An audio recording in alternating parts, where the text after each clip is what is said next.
Good afternoon, everyone, and thank you for joining us here today. I'm here with a group of city, county, and community leaders who have been with us every step of the way in building the kind of Cincinnati that our children and grandchildren can be proud of. As you can see, there are far too many to announce individually, but there are leaders here from law enforcement at both the county and the city, including public safety professionals like our firefighters, business leaders, community leaders, faith leaders, elected officials at both the city and the county level. And we're here together with a unified message to our city. For the past week, Cincinnati has been dealing with a serious challenge. A challenge because of the awful and horrific fight in our downtown last weekend. A challenge because of both the speculation and legitimate conversations raised because of it at both the local and national level, and a challenge because of the ongoing work that everyone at this podium and partners throughout our community have been investing our time and resources into to ensure the safety and vibrancy of every community in Cincinnati. This was an awful incident, and our law enforcement has been working quickly and effectively to bring all responsible to justice. Let me be clear, there is no place for violent crime in Cincinnati. Whether it's a fight or gun violence, we will pursue those responsible and we will hold them accountable no matter who they are, period. We will spare no expense in the pursuit of safety and justice. We have the best police department in the country. They do an extraordinarily difficult job and a dangerous job every single day, and we have their backs. We have their backs with resources and with uniform political support. And our expectation, our commitment, is that they enforce our laws. The Cincinnati of today has revitalized our urban core, from OTR to the banks, into a community where folks from all around want to come, live, and work, and spend their time. We have brought new residents and growth after decades of population decline. We are an economically, civically, and culturally strong city, and we will never stop doing everything in our power to maintain and grow that strength. We look forward to once again taking your questions about where we are, what we're focused on, and what we're doing, as we've done every step of the way this summer through our bi-weekly updates and press conferences. But first, I'd like to emphasize an important message, that we as a community are united. We are on the right track, and we have been implementing a coordinated strategy since taking office that has delivered substantial progress on all of our goals, on safety, on economic development and growth, on new housing and jobs and thriving neighborhoods throughout the city. It's not lost on any of us how much work there is still left to do. From City Hall to the county to our business leaders, faith, community, and labor leaders, all of us have been laser focused on collaborating to build a brighter Cincinnati. I want to thank our partners for standing strong and together for what has been a transformative period in Cincinnati's history.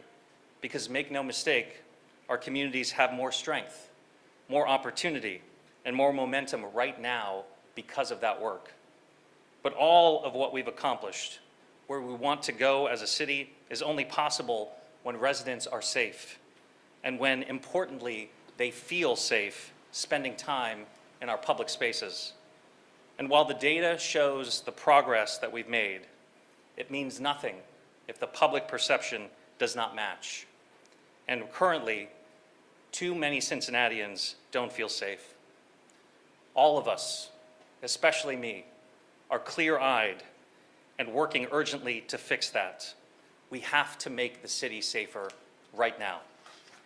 In Cincinnati, preventing violent crime has been our singular top priority. And our budget, our words, and our actions all reflect that.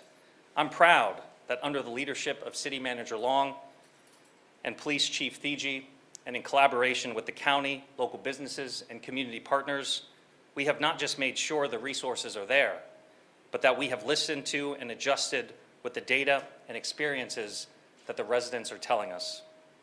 And that has, of course, included strong, consistent investment in our law enforcement and our public safety approach as a whole, and a clear focus on making adjustments based on what the data and our residents are telling us. Just this summer, as we've targeted concerning crime trends, we have implemented and regularly updated residents on new police task forces going after street-level crimes, new walking patrols in our urban core to increase visibility, and a rollout of a new drone program as first responders. However, any violence, any tragedy is inexcusable in our city. It is our responsibility as city leaders, it is my responsibility as your mayor to fix it. There is obviously more work to be done, particularly in our downtown, but our strategies and investments have led to a significant decrease in citywide crime. And as Chief Teresa Thigi will further discuss in detail, this is a moment to double down on the investments and strategies that have driven the progress that we've seen so far. Before I welcome the city manager to speak, thank you to all our police here in Cincinnati for your exceptional service and your sacrifice. From our CDRT and SWAT teams to the task force patrolling our hotspots, to every officer upholding their oath to protect the residents they represent. It is because of you that all of this is possible. And thank you to all our partners here locally and beyond for helping us in this critical work. As we've announced, Governor DeWine has not hesitated to come to the table in support of our Cincinnati efforts with public safety resources to strengthen our local law enforcement approach. That is the kind of public service based in real action and collaboration that makes every community here and throughout Ohio a better place. Governor DeWine is a good man with a proven track record of putting communities over partisan politics, and I'm grateful for his collaboration and partnership. I'll end with this. Cincinnati is a special place.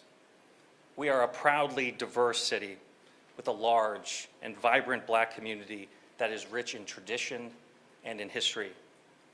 The racial dynamics of this fight are unavoidable, and some have cynically used the opportunity to try and divide us along racial lines.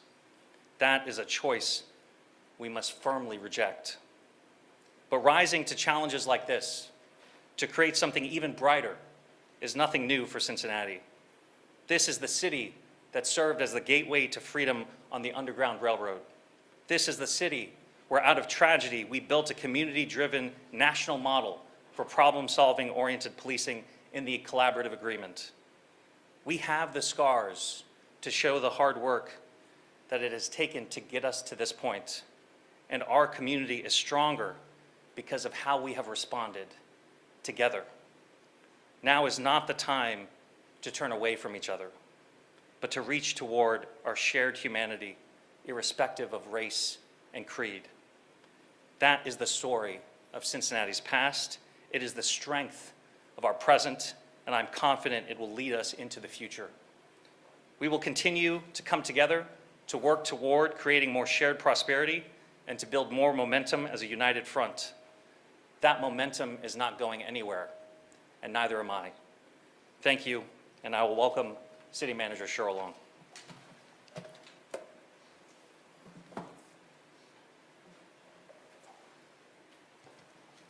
Thank you, Mayor. Cincinnati is a city of unity. The evidence is standing here with us today. The people who lead our communities, build our future, and connect us to the world. If you live here, you see why people want to call Cincinnati home. You see it in our riverfront, our entertainment, our culture, our neighborhoods, and you feel it in our people who are passionate, creative, and full of life. If you live here, you know the character of our city. We rely on each other, support each other, and lift each other up, and refuse to let hate define us. We live beautiful and rich lives. Yes, tensions are high right now, but if you live here, you know we will get through this period and come out stronger together. If you live here, or if you visited here, you know that. Everyone standing here knows that. Everyone behind the cameras today knows that. The only people who don't know that are people who don't know Cincinnati. My staff, which is more than 6,000 dedicated public servants, are working around the clock to deliver services, protect our communities, and build our future. I stand here today on behalf of all of them. There is no excuse for these folks who come to work for the benefit of everyone to receive abusive, hateful, harassing, and bigoted language, which unfortunately has been happening all week long. It needs to stop.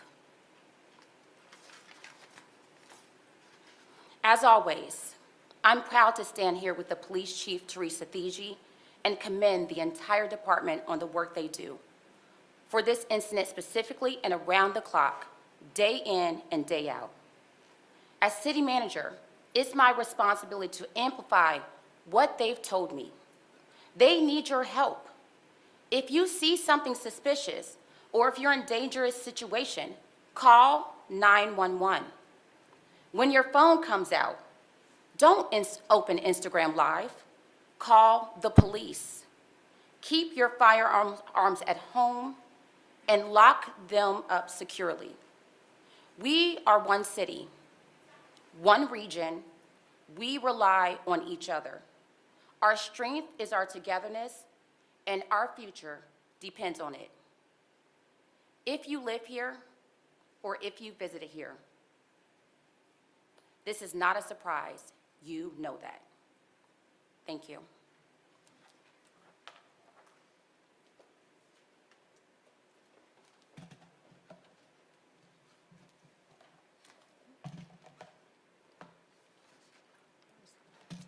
Hi, everybody. Long time no see, huh? All right.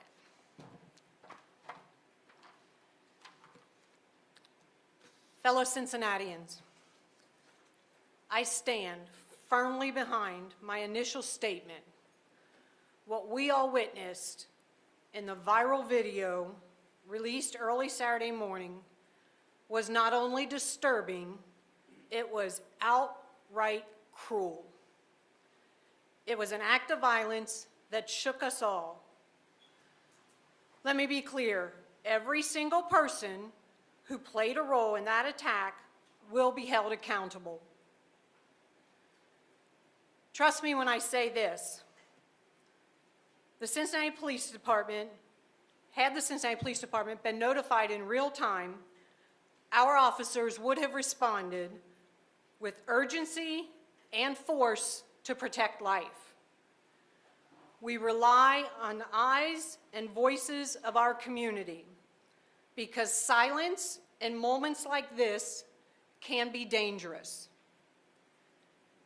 As of today, our investigative teams have identified 6 victims, 5 males, 1 female, each subjected to unimaginable physical violence. Our thoughts are with them as they begin to heal from this traumatic event, knowing their lives have been forever changed. Through relentless work, CPD has now charged 6 individuals with felonious assault and aggravated rioting. Of those, 3 have been arrested and their names have been released to the public. Our Fugitive Apprehension Unit is actively pursuing the remaining 3, whose names will be released upon capture. This remains an open investigation, and I want to assure you, we will not stop until justice is fully served. But this incident is more than an isolated tragedy.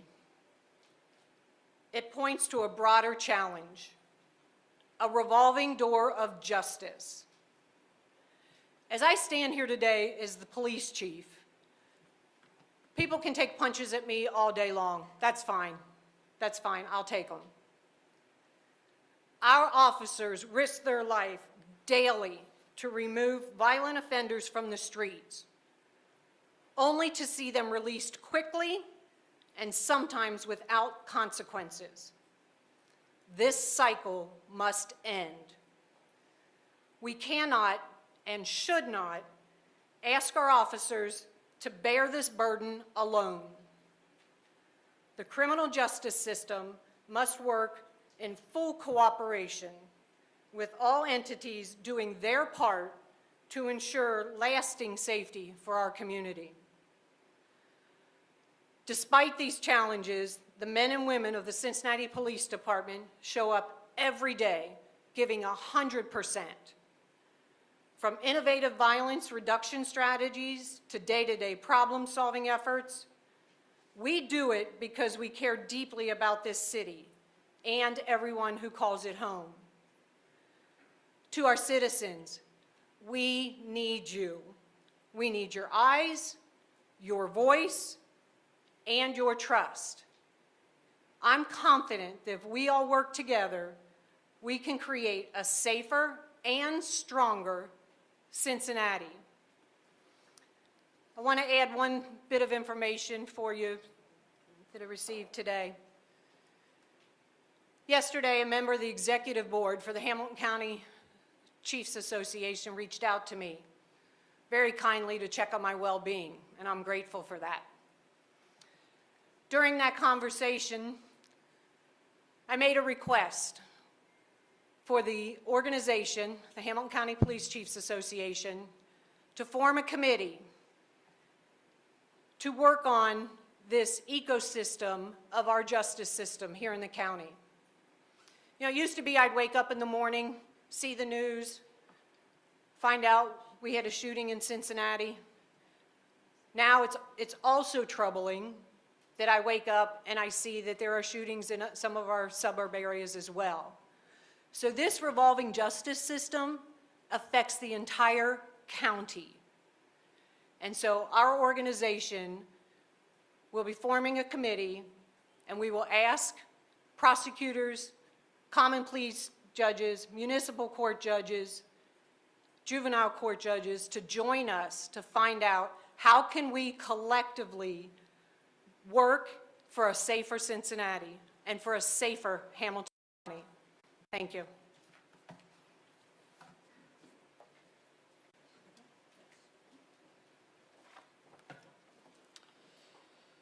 Thank you, Mayor Pureval, and everybody gathered here in support of our great city. I'm Sheriff Charmaine McGuffey, and as Sheriff of this county, I remain deeply committed to protecting public safety, upholding justice, not just through enforcement, but through intentional, strong partnerships with strategic vision. And, you know, this is about aligning the right services for intervention with our outreach professionals, with treatment providers, and with law enforcement.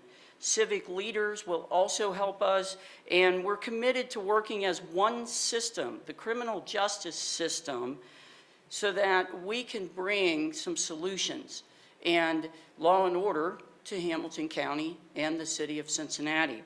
I'm proud to continue a strong partnership with the city, and I know that these lasting solutions that we will work towards and find are going to bring in agencies from across this region. They're going to bring in police departments, communities, and we are going to ensure safety and law and order. Every resident who works or lives in this city will feel the impact of that because they will understand that we have created a safer environment in this city and county. This working relationship will be led with integrity, compassion, effectiveness, and transparency. As your sheriff, I'm all in for the county. I'm all in for the city and for the criminal justice system that we must utilize and strengthen our partnerships and bring real solutions and solutions that include law and order to this city and this county. Thank you very much. Finally, we will have a faith leader, Pastor Damon Lynch. Thank you, Mayor, and to all of us gathered, to the chief, the sheriff, the council members. I agree, and I'm excited to stand with the mayor and others saying that safety has to be the #1 priority in our city. Across our city, every social demographic wants to live in a safe city. And in saying that, let me address briefly the racializing and politicizing of this event that happened this past weekend. We would not be here, and this would not be national news. This would not be national news if this was a group of black people that jumped on other black people. It would not be national news if it happened in Montgomery Inn and somebody beat down two elderly white people.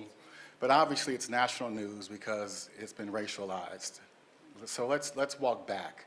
For those who want to racialize this, it was a fight that took place. It was a black man and a white man, one-on-one. They were facing each other, and no punches were thrown. A kick was tried that didn't land.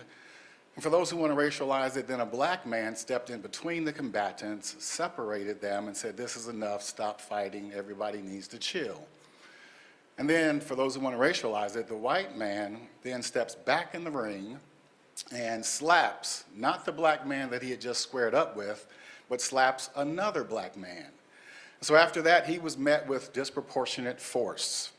For those who want to politicize it, the J.D. Vances and the Vivek Ramaswamis and the Bernie Morinos and the Christopher Smithermans and many others who want to politicize it, they have not yet said something that I always hear when a black person, say, runs from the police and then is met with disproportionate force, sometimes ending their life. What we hear is, well, why did they run? Why didn't they just comply? We hear that every time. But I've yet to hear anybody say, why didn't he just walk away? So let me back up so you understand this. Two combatants, one black, one white. A black man steps in, breaks it up. The white guy re-engages, slaps, not the black man that he had just squared up with, but slaps another black man. And nobody's asking, why didn't he just walk away? And so when I see, and I don't know who else the chief is looking for or CPD is looking for, but when I see the mugshots, I only see people who look like me. I don't see the person who re-engaged, slapped not the initial person, but slapped another black man. So I don't see the slapper's mugshot.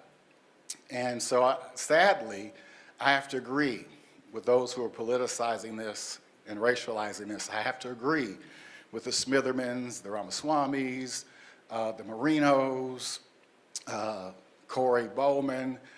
This is racial because it is unequal justice. And so until we see all the mugshots, this is still a racial issue. So let me say again to those in Cincinnati, it's Friday night, and we know people like to go out on Friday night. Here's what I would ask. Because of what happened this past weekend, we don't want to see it happen again.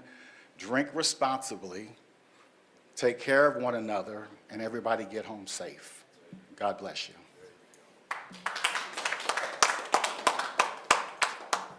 Thank you, Pastor. I'm truly grateful for the outpouring from every sector of our city here today and over this past week. It has been a challenging time. But we have been and will continue to respond innovatively, with urgency, because it cannot be lost that violent crime has no place in our city, period. To that end, in partnership with the governor, the police chief will be deploying state highway patrol on our highways inside of our city. I want to be very clear that CPD will still be exclusively responding to calls for service, that the highway patrol will be used specifically on the highways, and that will free up significant CPD resources in order to deploy police officers in our urban core. Our priority right now is public safety and police visibility. In addition to that, the chief will be directing CDRT and SWAT, who have been deployed every single weekend through the year in our urban core, starting at the banks. They will now expand the footprint of CDRT and SWAT to include 4th Street. We are also announcing a new bike patrol that will monitor the Fountain District in order to increase our visibility. And we're actively engaged with the sheriff on collaborating on the Court Street area. We are by no means finished. We have more work to do.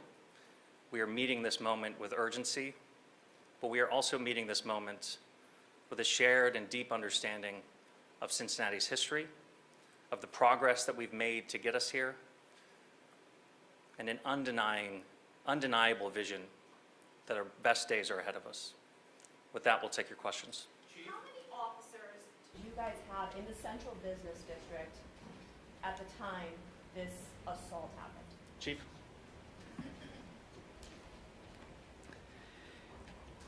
We had 11, and we narrowed that window down because I knew this question would come. So from 2 a.m. to 4 a.m. specifically, we had 11 officers working. And that is not counting off-duty details that may have been in the area. And that's in the central business district? Correct. How come there weren't more officers? I know you even said it, that you wouldn't want your family to be downtown when the bars close. The bars close, they don't let out till 3 o'clock in the morning. How come there weren't more officers, and so many officers, I guess, were let go at 2 o'clock that morning?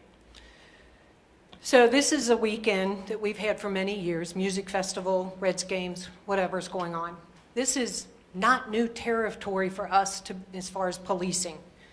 We work with a schedule that we think is best for the events that are occurring.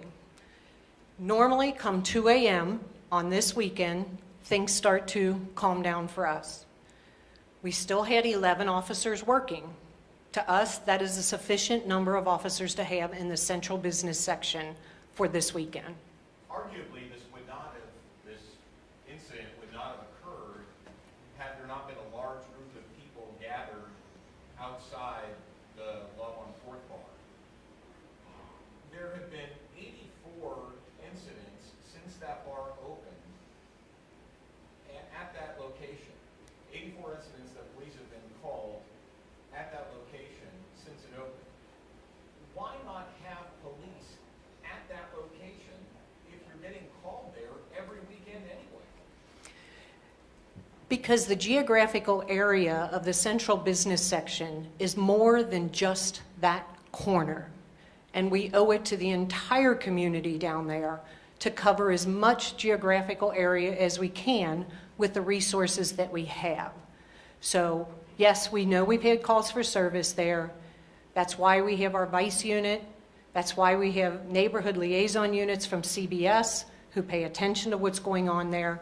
But to take all of my resources and put them on one corner for one problematic bar or potentially problematic bar would be irresponsible to the rest of the central business section. Mayor, I've got a couple of questions for you. David, I'll take your question as well. I'd like to look at the complaint data because what I do know is that there was a very problematic bar across the street where we were getting significant calls for service. And this team worked collaboratively and effectively to shut that place down. What I can say is all public nuisance concerns go through the city solicitor's office and that we take all complaints very seriously and investigate them and will hold them accountable if necessary. Mayor, I've got a couple of questions for you. Yep. First, I've been on this all week, and the first time at a press conference, at least, we've heard any type of narrative about what happened here was from Pastor Lynch. Why is this the first time we're hearing a start-to-end narrative, and do you agree that that's what happened in this incident? So the reason we city leaders have been very specific in talking about the facts is because the investigation is still ongoing. I agree with Pastor Lynch that there is no doubt that this public safety challenge, that this incident will require further investigation, further charges, and further arrests for every single person involved. The investigation is ongoing, and I expect that we will have more charges and more arrests as the investigation proceeds. And on the note of state aid here, one of the things that was offered was additional resources for post-release control. When we reached out to TG yesterday, she indicated that they're working on evaluating how that could be implemented before accepting it. But we've had 2 people charged with murder this summer alone after cutting off their ankle bracelets. Why is this not something that we're ready to accept now? We are happy for the state to do their job, which is to track down these parolees who are cutting off their ankle monitors. We encourage and ask that they do that. What the chief is communicating to you is that if that enforcement is stepped up, which would be welcome, because as you have indicated, there's been incidents where these folks haven't been picked up by state authorities. We are just asking for that collaboration. If this is a problem area, how come there's no city cameras or no working city cameras that picked up the incident? Or do you rely on the 3 CDC cameras, which aren't public record? Yeah, so we have a very robust CEPTED program where we work to harden locations, including videos. We collaborate extensively with private businesses. Actually, I'll ask the chief to talk through that in order to rely not just on city cameras, but on private cameras as well, and not just in businesses, but also at homes. And we are actively trying to increase that presence. Chief? I do understand that it is, obviously people have seen what happened, and I think the public has a right to see how this unfolded from the start to the end. Will this footage be made available to the public? Yeah, I'll ask the chief to respond to that.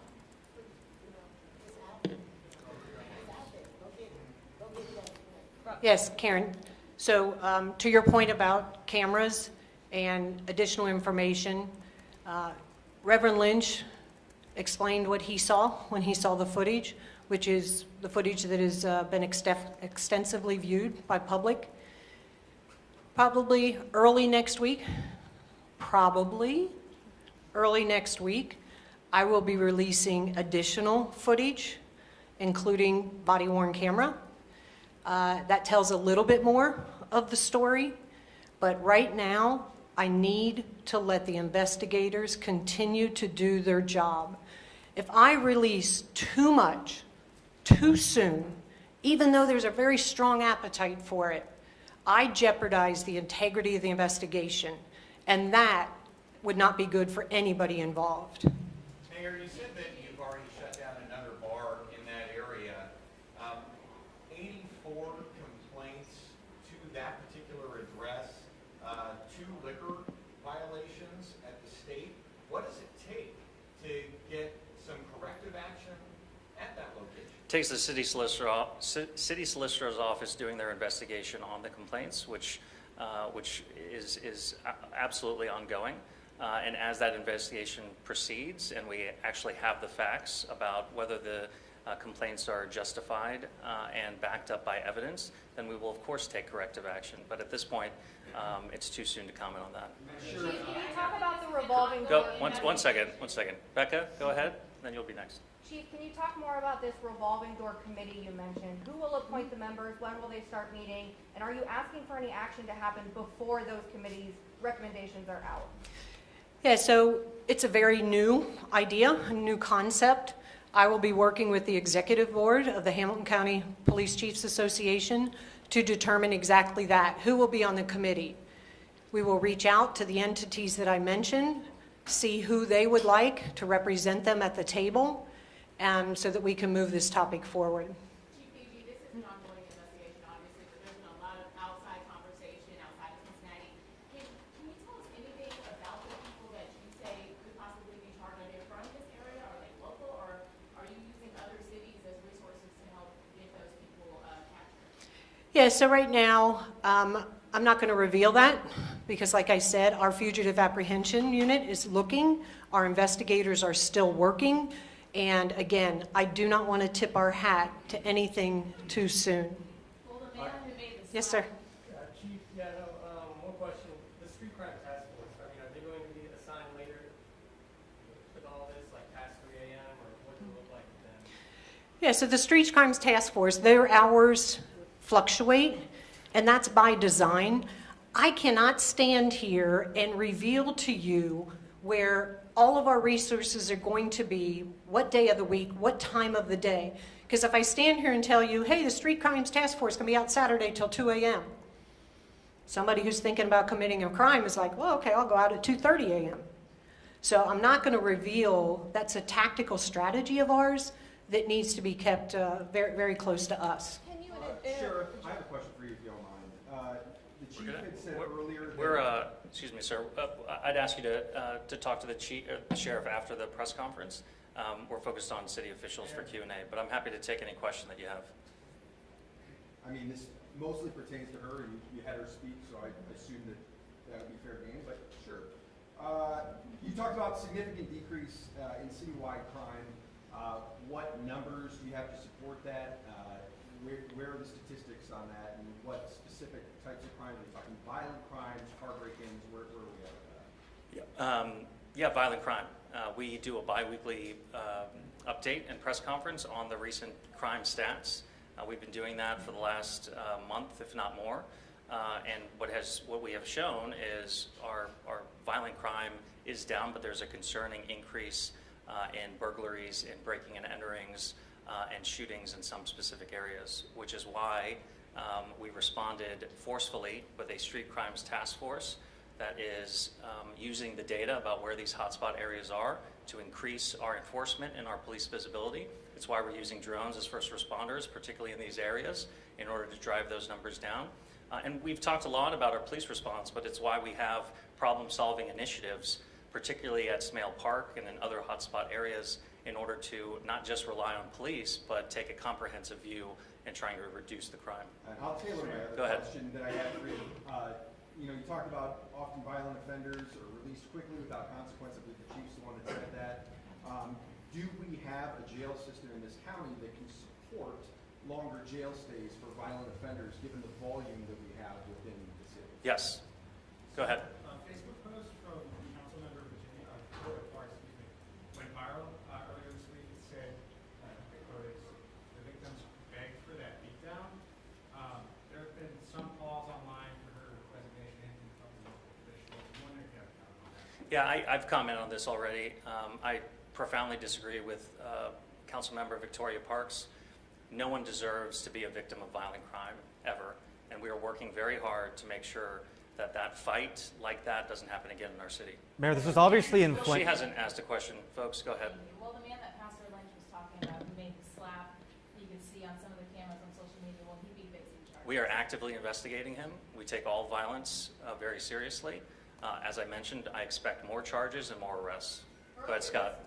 Do you still have confidence in the police chief? Absolutely.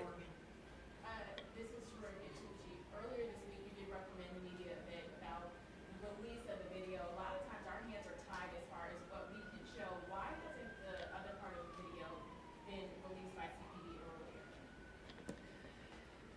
Because it's an ongoing investigation. I met with the investigators this morning. They are very, very good at their job. I need to respect their wishes as they continue this investigation.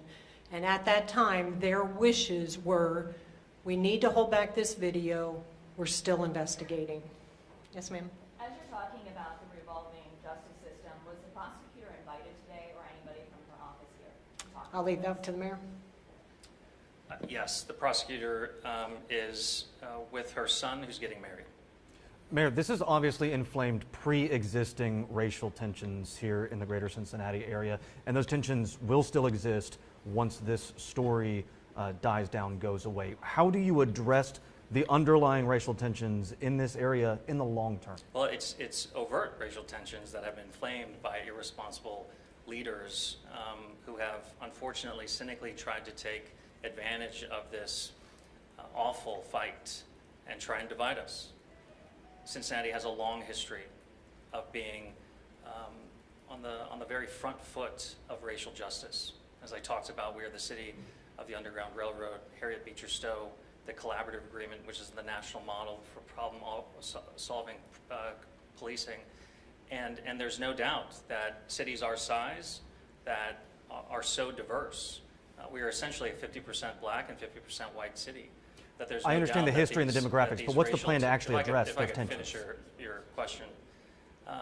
There's no doubt that any city our size with that diverse of a population has to work intentionally about racial justice, about racial healing, and that is exactly what our mission is to do, which is why we're bringing together such a diverse group of community leaders today, which is why I'm going to speak very frankly about the folks who are trying to divide us along racial lines. and which is why we are very proud, diverse city, and that will continue to be central to our strength. Councilmember Johnson? Thank you, Mayor. You know, you asked a question, and you're part of the media. We've had over 38 homicides in this city. And I have not seen a loop even close to those 38 homicides to what the media has continuously showed day in and day out. So when you continuously run a loop where you have national leaders that are speaking irresponsible, showing black and white people trying to knock each other's heads off, what role do you play, media, in continually showing that level of violence? What role do you play in quoting misdirected national leaders talking about a city that is on the right track, but they're doing everything they can to try to take us off the track? What role do you play, media, in that? Are we supposed to ignore the words of the Vice What you'll President? say is you're just reporting the news. But I'll say to you, when you continuously show a loop and you continuously report misguided, misdirected national leaders trying to slam our city, you have to ask your question. You have got to ask yourself, what role are you playing? We all know that it's a lot easier to divide, particularly along racial lines, in a city our size that is as diverse as we are. We have seen it throughout the history of Cincinnati. And every time we've been faced with this kind of racial challenge, the way forward that has been shown time and time again is to have honest conversations, to bring people together, and to collaboratively work on a brighter, more equitable, and more just city. That is the challenge in front of the city leaders today. And it is my hope and my vision to learn from our history, to bring us together, to be clear-eyed about what is in the best interest of our city, and what is not in the best interest of our city is to blame and to use racial ideology to prevent us from coming together. That is not the Cincinnati of our past or today. And in order for us to confront this challenge again, I'm asking for all of us to reach towards each other's shared humanity and work together and collaboratively with me to fix that. Go ahead. I know there's been a lot of talk about different type of patrols and what we're doing. So for someone like myself who lives in the downtown area, and what can people who are going out to eat or just going out to any of the activities this week, what should they expect when they are downtown, safety-wise? Because I know there's so many different patrols. So can you just kind of clarify what they might see and how they know they could be safe? What they're going to see is the city's prioritization of visibility. They're going to see police officers on foot. They're going to see police officers on bike patrols. They're going to see police officers in squad cars. They're going to see police officers on Segways and on Segways that have 3 wheels. We are prioritizing visibility in our urban core in order to not just maintain safety, but also to make sure that people feel safe when they're going out. Yes, go ahead. Behind. You talked about the state, the governor offering assistance. The governor talked about you not accepting all of that assistance. Can you talk about maybe why you pick and choose certain things to accept? Yeah, when the governor called me and we started collaborating on a partnership, I made it clear to him that what we need most is police visibility. And that's why Highway Patrol, doing what they're already currently charged to do, which is patrol our highways, frees up our CPD officers to drive more visibility into the urban core. As I mentioned earlier, we need the state to be more active in enforcing parole, folks on parole who are cutting their ankle monitors, and we welcome that. The other interventions offered by the governor weren't necessarily congruent with the challenges that we're facing and weren't necessarily needed at this time. But of course, the governor is a trusted partner. As I mentioned, he's a solid leader for our state, and I welcome and will hope to continue collaborating with him in the future. Can you tell us what those measures were that you didn't accept? I don't have them. I don't have the full list in front of Can me. I ask about the victims here? I know everyone knows who Holly is by now. Chief, you said there are 5 other victims. Has anyone here had a conversation with the victims, reached out, and how are they doing?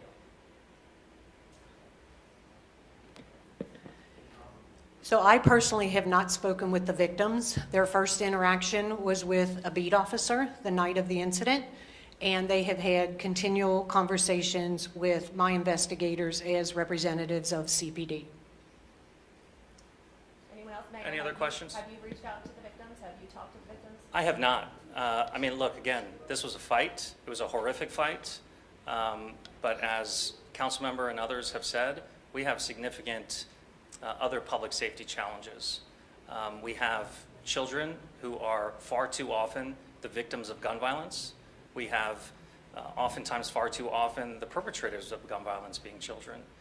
We have violent crime like every other major city across the nation that requires our attention and our bandwidth. And so I don't traditionally meet or speak to every victim of violent crime in our city, and that's consistent with my approach today. Other questions? I just want to give the chief the opportunity to answer the question I asked you earlier. Will that man who made the slap that Pastor Lynch was talking about face charges? So we were contacted just yesterday asking the investigators to go to the Justice Center, speak with him. He is represented by counsel. The investigators are aware of that. They spoke to his counsel before they went down to see him, and the counsel said no. He did not want the police talking to his client, so therefore we have not had a conversation with him yet. I want to go back to the question, though, real quick about the state resources. So the State Patrol patrolling the highways is nothing new. We do it with them all the time. They come in and join us when we do our traffic blitzes. The aviation, nothing new. They've been working with the Street Crimes Task Force for a couple weeks now. Nothing new. The parole, absolutely, as the mayor said, I would love for them to come into our city and look for their violators. Absolutely. What we didn't discuss, though, is if they would do that solely on their own or if there would be an integration with CPD. And if there's a wish for an integration with CPD, then we have to talk about what that looks like. As a police chief, I would never just want to open the door for any other law enforcement agency to come into our city without making sure they're going to police like we police and that we are in agreement on the mission and the goal and how to get there. They also offered up the Ohio Investigative Unit. Our Vice Unit works with them all the time. So that's nothing new. They offered up some data analytics. I have an extremely talented crime analysis unit that do all the data that I need. So that was one that we said, thank you, but right now we don't need that. And if there's anything else that he would like to offer up, if the need is there, I am happy to collaborate with the state. How long will the collaboration? Scott, one second. I think what I want to reiterate about what the chief just said is that our CPD, our police officers are well-funded, well-trained, and they really are the best in the country. They have the resources, the talent, and the support in order to effectively police this city.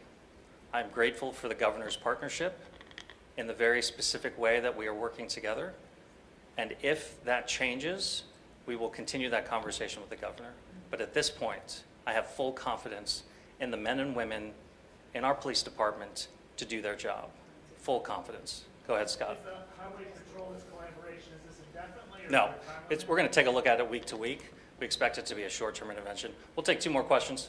Chief, you talked about the data analysis that goes on at the district. I've spoken to some of those analysts, but we hear a lot of skepticism and people accusing city officials of lying about the data or intentionally misleading people about the data. You know, what assurance can you give people about why they might be confused about different numbers or what different numbers might mean?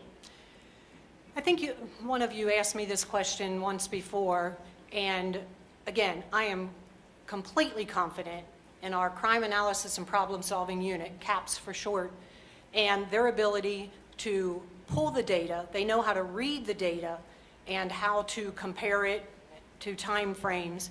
Not only are they really good at that, they are really good at suggesting operationally what that means to the department and how we should read the data, interpret it, so that we can move forward with some of our strategies.